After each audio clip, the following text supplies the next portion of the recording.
हमारे साथ इस समय एआईसीसी के बंगाल के इंचार्ज जितिन प्रसाद जी।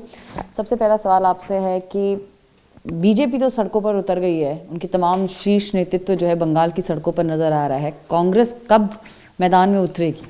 नहीं, आपको बंगाल जाना पड़ेगा और देखना पड़ेगा कि कांग्रेस पूरी तरीके से ज़मीन पे बंगाल पे उतरी हुई है। हमारे जो वहाँ के प्रदेश के नेता हैं वो लगातार धरना प्रदर्शन और रैलियाँ कर रहे हैं, मगर जो हमारे केंद्र नेतृत्व है वो समय आने पर बंगाल में अपना कार्यक्रम भी लगाएंगे और पूरी दमदारी से कांग्रेस पार्टी वहाँ चुनाव लड़ेगी। सुनने में आ रहा था कि आप लोग चाह रहे हैं कि इसी महीने में राहुल गांधी की भी वहाँ पर एक टूर करवाया जाए बंगाल में, और प्रियंका गांधी भी जो है नजर आएंगी हमें कैंपेन करते हुए वेस्ट बंगाल के अंदर। इस पर आपको क्या कहना है? नहीं, मैं वहाँ गया था और कार्यकर्ताओं और नेताओं से बात की थी।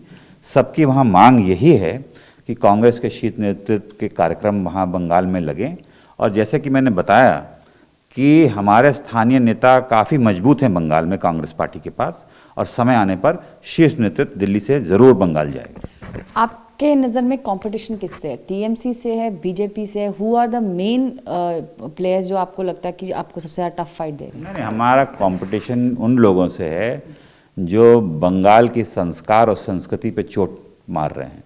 ये बंगाल बचाने की लड़ाई, बंगाल के अस्तित्व और अस्मिता की लड़ाई है, जहाँ एक तरफ देखा जा रहा है कि भारतीय जनता पार्टी जो बंगाल का कल्चर है, जो सोच है, उसको मिटाने की कोशिश की जा रही है। दूसरी तरफ तृणमूल कांग्रेस के जो राज्य में देखा कानून व्यवस्था में गिरावट, भ्रष्टाचार के चार्जेस, तो ये बंगाल की जनता चाहती है एक परिवर्तन, और जो बंगाल की सोच और संस्कृति है उसे कौन बचा के रखेगा, आगे ले जाएगा, बंगाल का भविष्य कौन बनाएगा, उसकी तरफ देख रही है। और मुझे विश्वास है कि कांग्रेस के प्रति बंगाल की जनता का आशीर्वाद मिलेगा।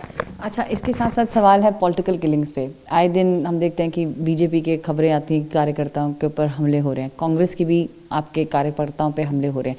कैसे देखते हैं ये जो चुनाव के अंदर खूनी खेल भी चल रहा है, उसको पॉलिटिकल किलिंग्स को? जैसे कि मैंने बताया ना कि कानून व्यवस्था चरमरा रही है, और भारतीय जनता पार्टी हो, तृणमूल कांग्रेस हो, एक ही थाली के चट्टे बट्टे हैं। इनके जो पॉलिटिकल वायलेंस देखा जा रहा है, ये बंगाल की जनता देख रही, देश देख रहा है।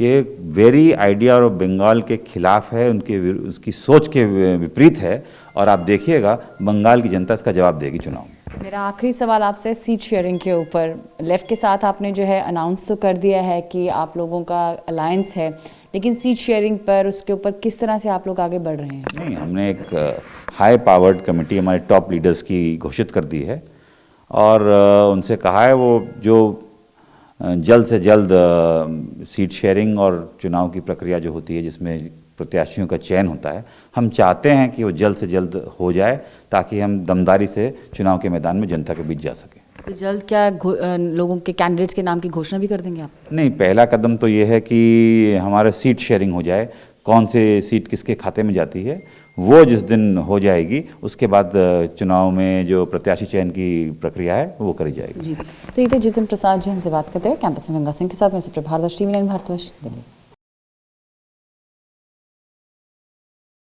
अड़ी सोमवार से शुक्रवार शाम 6 बजे सिर्फ टीवी 9 भारतवर्ष पर।